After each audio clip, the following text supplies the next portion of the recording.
جب معاشرے میں ظلم بڑھ جاتا ہے تو انقلاب شعر و شاعری میں پناہ ڈھونڈتا ہے، ڈھول کی تھاپ پہ سانس لینے لگتا ہے اور موسیقی ہتھیار بن جاتی ہے۔ دیکھیں گے، لازم ہے کہ ہم بھی دیکھیں گے۔ سرفروشی کی تمنا اب ہمارے دل میں ہے، دیکھنا ہے زور کتنا بازوئے قاتل میں ہے۔ ایسے دستور کو میں نہیں مانتا، میں نہیں جانتا۔ سننے میں تو الفاظ ہیں، لیکن جب موسیقی میں ڈھل جاتے ہیں تو ہتھیار بن جاتے ہیں۔ ہمارے آج کے مہمان ڈاکٹر تیمور رحمان لمز میں تاریخ کے پروفیسر ہیں اور انقلابی موسیقی کی تاریخ اور فن دونوں سمجھتے ہیں، اور ہم انہیں دیکھ کر کہتے ہیں جیو تو ایسے۔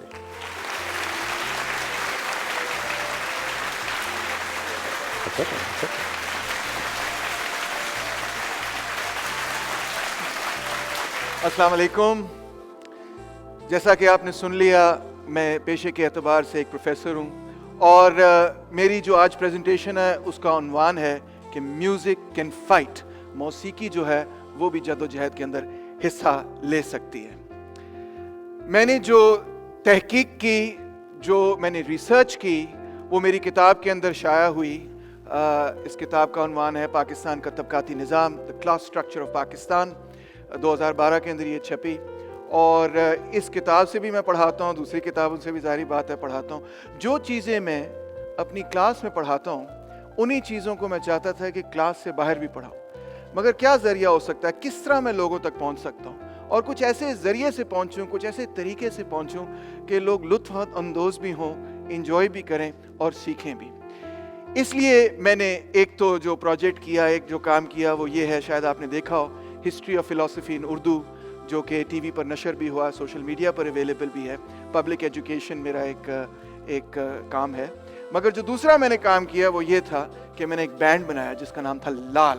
لال اس کا نام اس لیے تھا کیونکہ میں فیض احمد فیض کی شاعری، حبیب جالب کی شاعری سے بڑا متاثر تھا، اور کیونکہ وہ انجمن ترقی پسند مصنفین سے تعلق رکھتے تھے، بائیں بازو کے لوگ تھے، لیبر کے لیے کام کرتے تھے، اور لیبر کا رنگ لال ہے، اس لیے میں نے اپنے بینڈ کا نام رکھا لال۔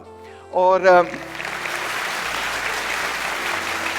2006 کے اندر پاکستان کے اندر جمہوریت کی حمایت میں ایک جب تحریک ابھری، تو ہم نے جو اس وقت گیت گائے اور جو ایلبم بنائی، جو کہ جیو نے ہی لانچ کی، اس ایلبم کا نام تھا امید سحر کی بات سنو، فیض احمد فیض کے وہ الفاظ تھے۔ وہ ایک طرح اس تحریک کا ساؤنڈ ٹریک ہی بن گئی، اور ایلبم بڑی ہٹ ہوئی۔ ہمیں تو نہیں پتا تھا کہ اتنی بڑی ہٹ ہوگی، مگر بہرحال وہ کافی بڑی ہٹ ہوئی۔ اس کے بعد میں نے ایک اور ایلبم کی، اٹھو میری دنیا کے غریبوں کو جگا دو، جو کہ علامہ اقبال کی شاعری ہے۔ وہ ایلبم اتنی ہٹ نہیں ہوئی، مگر بہرحال سفر جو ہے وہ جاری رہا۔ تو میں تقریباً 3 سال پہلے میں نے ایک پروگرام لانچ کیا جس کا نام تھا میوزک فار پیس، امن کے لیے موسیقی۔ اور اس پروگرام کے تحت میں چاہتا تھا، میں سمجھتا تھا کہ پاکستان کے اندر جو دہشت گردی بڑھتی ہوئی نظر آ رہی تھی، جو انٹالرنس بڑھتی ہوئی نظر آ رہی تھی، میں چاہتا تھا کہ رواداری جو ہے اس کی قدریں جو ہیں میں سماج کے اندر دوبارہ سے زندہ کر سکوں، اور موسیقی کے ذریعے لوگوں تک جاؤں، گلی گلی جاؤں، چپا چپا جاؤں، گاؤں گاؤں جاؤں، اور لوگوں کو وہ موسیقی سناؤں جو ہماری دھرتی سے بھی جڑی ہوئی ہے، اور جو لوگوں کے اندر رواداری کا پیغام جو ہے وہ پھیلائے۔ تو میوزک فار پیس جب میں نے لانچ کیا تو اس کے نتیجے میں میں نے پاکستان کو ایک اس طرح سے دیکھا، پاکستان کی وہ شکل دیکھی، پاکستان کو اس طرح سے پایا کہ جس طرح سے میں نے کبھی پاکستان کو پہلے دیکھا نہیں تھا۔ کیونکہ اس کے نتیجے میں واقعی میں پھر پنجاب، سندھ، خیبر پختونخوا، بلوچستان کی بہت سارے مختلف علاقوں کے اندر گیا، اور میں نے دیکھا کہ لوگ کس طرح موسیقی سے رسپونڈ کرتے ہیں، کتنا پیار کرتے ہیں موسیقی سے، اور اس سے بھی بڑھ کے میں نے یہ دیکھا کہ شاعری سے کس قدر پاکستانیوں کو پیار ہے۔ یقین جانیں بہت سارے دنیا کے ملک دیکھے ہیں، مگر جتنا لگاؤ پاکستانیوں کو شاعری سے شاید ہی دنیا کے اندر کوئی ایسا ملک ہو۔ اب تھوڑی سی بلیٹنٹ سیلف پروموشن بھی کرنے کی اجازت دیں کہ 3 سالوں میں میں نے اتنے کو کانسرٹ کیے کہ نہ صرف میرے وال چٹے ہو گئے ہیں، بلکہ وزن بھی تھوڑا سا اتر گیا ہے، اچھی بات ہے، بلکہ میں یہ بھی دعویٰ اب کر سکتا ہوں کہ موسیقی کے اعتبار سے شاید یہ پاکستان کا سب سے سسٹینڈ اور لمبا کیمپین ہے، جو کہ مذہبی انتہا پسندی ہو یا اور بھی کسی قسم کی انتہا پسندی ہو، اس کے خلاف کیا گیا ہو۔ تو مگر لوگ مجھ سے یہ پوچھتے ہیں، ڈاکٹر صاحب پہلے تو یہ پوچھتے ہیں جب ان کو پتہ چلتا ہے کہ میں ڈاکٹر صاحب ہوں، کہتے ہیں ڈاکٹر صاحب پیٹ میں بڑی درد ہو رہی ہے. پھر میں ان کو سمجھاتا ہوں میں وہ والا ڈاکٹر نہیں ہوں، پروفیسر صاحب. وہ کہتے ہیں پروفیسر صاحب آپ موسیقی تو بڑی کرتے ہیں، ہم انجوائے بھی کرتے ہیں، امید سحر کی بات سنو، مگر کیا موسیقی سے دنیا تبدیل ہو سکتی ہے؟ Can music really change the world? لوگ اکثر ہی پوچھتے ہیں. میں مختصر آپ کو یہ بتانا چاہتا ہوں that music has change the world. It has created the world and recreated it. مثال کے طور پہ 10 مثالیں آپ کو آج دوں گا. سب سے پہلی مثال آپ کو یہ دوں گا کہ جتنی انڈین سویلائزیشن کی پرانی جو کتابیں ہیں، ان کا جو ریلیجن ہے، اس کو اگر آپ کبھی اسٹڈی کریں، ہمیں تو زیادہ موقع نہیں ملتا اس کو اسٹڈی کرنے کا، مگر انڈیا کے اندر اگر آپ اس کو اسٹڈی کریں تو وہ سارے کا سارا جو اوریجنل ویداس وغیرہ ہیں، وہ ساری کی ساری وید جو ہے وہ گا کے سنائی جاتی ہے. تو جس کو ہم سوترا کہتے ہیں ہندو، وہ گا کے اپنے ریلیجن کو لوگوں میں پھیلاتے ہیں. تو پہلی تو یہ بات ہوئی. اور آپ جانتے ہیں کہ ہندوازم دنیا کے بڑے مذاہب میں سے شامل ہے. پھر اسی کو دیکھا دیکھی جب اسلام بر صغیر کے اندر پھیلا تو لوگوں نے یہ کہا کہ مندر کے اندر تو بڑی پیاری موسیقی ہوتی ہے، تو ہم بھی کچھ اپنے خیالات کو موسیقی میں ڈھال کے لوگوں تک پھیلائیں. اسی کے نتیجے میں صوفی میوزک جو ہے وہ ڈیولپ ہوا. آبویسلی اس کے اندر کچھ نیو پلیٹنزم اور مسٹسزم کا ایلیمنٹ بھی بہت مضبوطی سے شامل تھا، مگر اس کے نتیجے میں لاکھوں لوگوں کو بلکہ کروڑوں لوگوں کو جو ہے وہ اسلام کا پیغام، نبی کی صلی اللہ علیہ وسلم کے لیے پیار اور احترام جو ہے لوگوں کے دل کے اندر اترا. اور آج بھی ہم وہ پاکستان کی دھرتی کا اور پاکستان کی ثقافت کا ایک اہم حصہ ہے. اس کے بعد چلیں تھوڑا سا چھلانگ مار کے انگلینڈ چلے جاتے ہیں، یورپ چلے جاتے ہیں. یورپ کے اندر آپ نے سنا ہوگا کہ کس طرح رینیسانس ہوئی اور پھر انلائٹنمنٹ ہوئی. اور شاید آپ نے ان 3 کمپوزرز کے نام سنے ہوں، باخ، بیتھوون، موزارٹ، مگر آپ نے یہ بات نہیں سنی ہوگی کہ جدید یورپ کے پنپنے کے پیچھے ان کی موسیقی کا بھی ایک کلیدی کردار تھا. خاص طور پہ بیتھوون جو سب سے زیادہ مشہور ہے ان میں سے، کہ وہ تو بڑا اسٹرانگ سپورٹر تھا نپولین بوناپارٹ کا، فرینچ ریولوشن کا. اور یہ تینوں musicians by and large European modernity کے لیے اپنا میوزک پروڈیوس کرتے تھے، اور ان کا بڑا اہم کردار تھا اس کے اندر.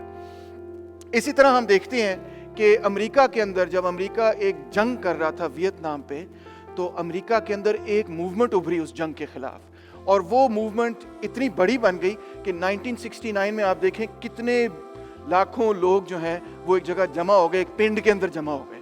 ووڈ سٹاک کانسرٹ اس کو کہتے ہیں. اور اس ووڈ سٹاک کانسرٹ کے اندر میوزیشنز نے آ کے اس جنگ کی مخالفت کی. یہ کانسرٹ ہی اس پوری جنگ کی مخالفت تھی. اور یقین جانیں کہ اس کانسرٹ کے نتیجے میں جو امریکن سوسائٹی تھی، اس کے سارے ینگ لوگ جو ہیں وہ اپنے گھروں سے، اس کالج یونیورسٹی سے نکل کے انہوں نے کہا کہ ویتنام سے اپنے ٹروپس ہم وڈرا کریں اور ان کے خلاف کوئی مزید جنگ نہ کریں. This was another time when music changed the world. پھر میرا ایک بہت بڑا ہیرو ہے جس کا نام ہے باب مارلے. اس کو کہتے ہیں the first third world super star, global super star. وہ اس کا تعلق تھا جمیکا سے. اور جمیکا کے اندر 2 بڑی بڑی سیاسی پارٹیاں تھیں، ایک لیفٹ کی تھی، ایک رائٹ کی تھی. ان کی آپس میں بڑی سخت جنگ رہتی تھی. مگر باب مارلے نے یہ کیا کہ اس نے ایک کانسرٹ کیا called the one love concert. اس نے کہا ٹھیک ہے سیاسی اختلافات اپنی جگہ، مگر جو فساد پیدا ہو رہے ہیں اس کو ہم نے ختم کرنا ہے. تو لہٰذا اس نے 2 بڑی سیاسی پارٹیوں کے لیڈروں کو اپنے کانسرٹ میں بلایا. اور وہاں پہ یہ مشہور تصویر ہے کہ جب اس نے ان دونوں کے ہاتھ کو ملایا اور کہا کہ سیاسی اختلافات اپنی جگہ رہیں گے، مگر کسی قسم کی ہم جنگ و جدل میں حصہ نہیں لیں گے ایک دوسرے کے خلاف. یہ بہت بڑا واقعہ تھا جمیکا کی ہسٹری میں، نہ صرف بلکہ میں سمجھتا ہوں موسیقی اور تھرڈ ورلڈ کی ہسٹری میں بھی.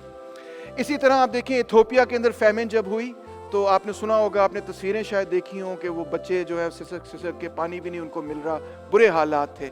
تو انگلینڈ، یورپ، ویسٹ کے جو بڑے بڑے آرٹسٹ تھے ان سب نے یہ فیصلہ کیا کہ ہم ایک بڑا سا کانسرٹ کریں گے، اس میں جتنے سارے پیسے بنیں گے وہ سارے کے سارے ہم ایتھوپین لوگوں کو دے دیں گے. اور انہوں نے یہ مشہور کانسرٹ کیا، لائیو ایڈ کانسرٹ، جس کے نتیجے میں انہوں نے $140 ملین، اس زمانے کے $140 ملین، آج تو آپ کہیں گے کچھ بھی نہیں سی، مگر اس زمانے میں $140 ملین تو بہت زیادہ تھے. انہوں نے وہ سارے ایتھوپیا کو دیے اور فیمن ریلیف کے اندر ایک بہت بڑا اور کلیدی اور اہم کردار ادا کیا. پھر آپ یہ دیکھیں کہ میرا چائلڈہڈ ہیرو نیلسن مینڈیلا، جس نے 27 سال قید کاٹی مگر اس نے نسل پرستی کے خلاف اپنی جدوجہد کو نہ چھوڑا اور جمہوریت کے لیے جدوجہد کرتا رہا. وہ ایک عظیم انسان تھا. تو اس کے لیے پوری دنیا کے اندر ایک تحریک تھی. اس تحریک کا نام تھا فری نیلسن مینڈیلا تحریک. اور اس کے لیے ایک دفعہ پھر سارے میوزیشینز اکٹھے ہوئے اور انہوں نے لندن کے ویمبلی اسٹیڈیم کے اندر یہ کانسرٹ کیا call the free Nelson Mandela concert. Tracy Chapman اور بروس اسپرنگسٹین اور کتنے اور لوگوں نے وہاں پہ پرفارم کیا. اور اس کانسرٹ کے جو مومنٹم پیدا ہوا اس کے نتیجے میں 2 سال بعد نیلسن مینڈیلا کو، وہ اور بھی بہت ساری وجوہات تھیں مگر ایک اس میں وجہ یہ تھی کہ جو یوتھ ساری اکٹھی ہو گئی کہ نیلسن مینڈیلا کو رہا کیا جائے. پوری دنیا کی یوتھ اکٹھی ہوئی، اس میں اس کانسرٹ کا اہم کردار تھا. پھر آپ نے شاید سنا ہو یا نہ سنا ہو یہ سلوگن جو کہ ایک سوڈان کے اندر ابھی حال ہی کے اندر جو تبدیلی آئی ہے. وہاں پہ ایک عورت نے ایک جلسے کے اندر کھڑے ہو کے یہ نعرے لگانا شروع کیے. مجھے تو نعرے کی زیادہ سمجھ نہیں آئی کیونکہ عربی میں وہ نعرے تھے، مگر ایک لفظ مجھے سمجھ آیا جو کہ آڈینس بار بار بول رہی تھی اور وہ تھا تورا، جس کا مطلب ہے عربی کے اندر انقلاب. اور اس امیج نے، اس عورت کے ان نعروں نے، کیونکہ وہ اتنے میوزیکل نعرے ہیں، ان نعروں کے نتیجے میں ایک پوری قوم کو گیلونائز کر دیا کہ ہم جو ہے تبدیلی چاہتے ہیں. اسی طرح ایک اور واقعہ پاکستان کے اندر بھی آپ نے دیکھا ہوگا کہ کسی نے نعرہ لگایا، سرفروشی کی تمنا اب ہمارے دل میں ہے، دیکھنا ہے زور کتنا بازوئے قاتل میں ہے. اوئے ہوئے ہوئے نعرہ لگایا تو سارے جو ہے وہ تہلکا سا مچ گیا، سوشل میڈیا پہ پھیل گیا. اتنی بڑی اسٹوڈنٹ سولیڈیرٹی مارچ جو ہے لاہور کے اندر نہیں بلکہ کئی شہروں کے اندر آرگنائز ہو گئی کہ پاکستان کے اندر طلبہ یونینز کو بحال کیا جائے. وہ اس نعرے کا کمال تھا. اور اس نعرے کے اندر کمال کیا تھا؟ اس نعرے کے اندر کمال یہ تھا کہ اس کی جو ردم تھی، اس کی جو بیٹ تھی، اس کے اندر جو موسیقی نظر آتی تھی، وہ ردم اور بیٹ جو ہے وہ دل کی دھڑکن بنی اور بہت سارے لوگوں نے اس نعرے کا جواب دیا.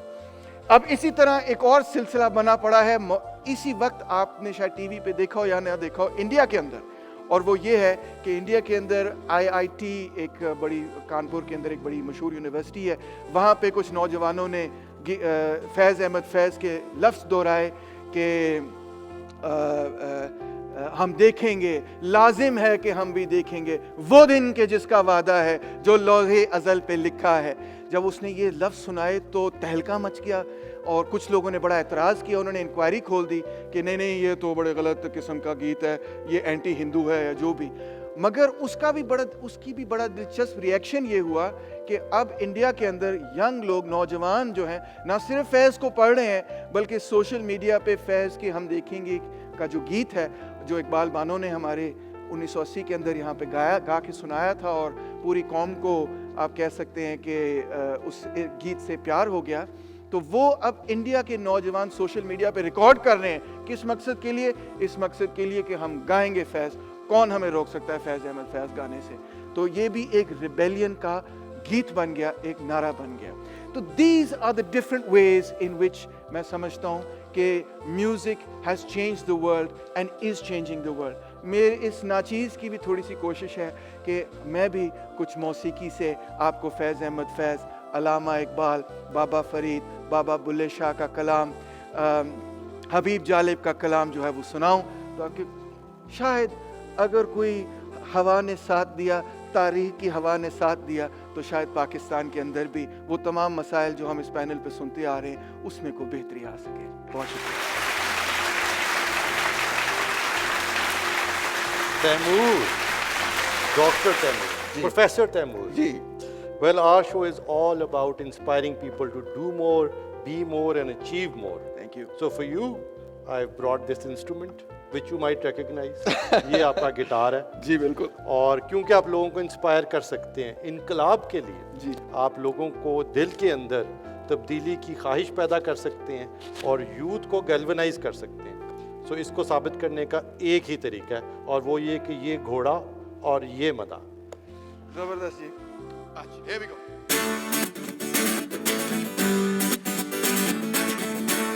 زور سے کلیپ کریں گے تو پھر مزہ آئے گا. سارے مل کر یہ بات.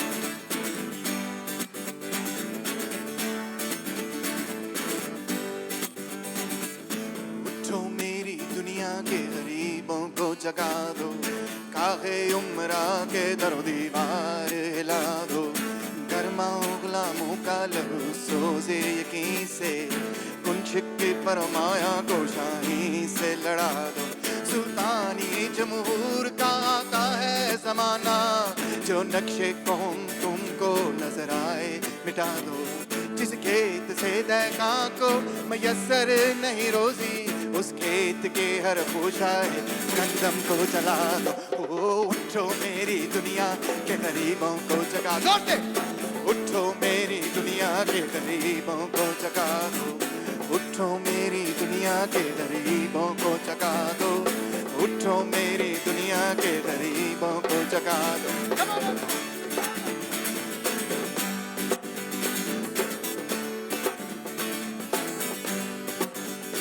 آپ کیوں نہیں بجا رہی؟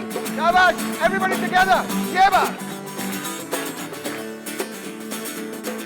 اب اقبال کہتے ہیں کیوں خالق و مخلوق میں حائل رہے پردے پیرانے کلیسا سے کلیسا کو ہٹا دو حق راب سجودے سنما راب توافے بہتر ہے چراغ حرموں دے بجھا دو میں نہ خوش و بیزار ہوں مرمر کی سلوں سے میرے لیے مٹی کا حرم اور بنا دو تہذیب نوی کار گئے شیشہ گراں ہے آداب جنو شاعر مشرق کو سکھا دو اٹھو میری دنیا کے غریبوں کو جگا دو کاغے عمرہ کے در و دیوار ہلا دو کرما غلاموں کا لہو سوزے یقین سے کچھ کے فرمایا کو شاہی سے لڑا دو ہو اٹھو ہو اٹھو ہو اٹھو میری دنیا ہو اٹھو ہو اٹھو ہو اٹھو میری دنیا ہو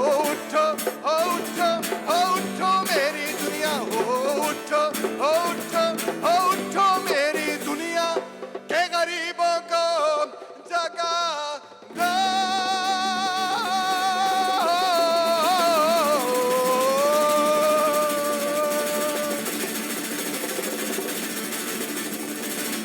پاکستان دیکھا نا اب اجتماعیت کا اندازہ ہوا جو موسیقی سے پیدا ہو سکتی ہے تھینک یو ویری مچ بہت بہت شکریہ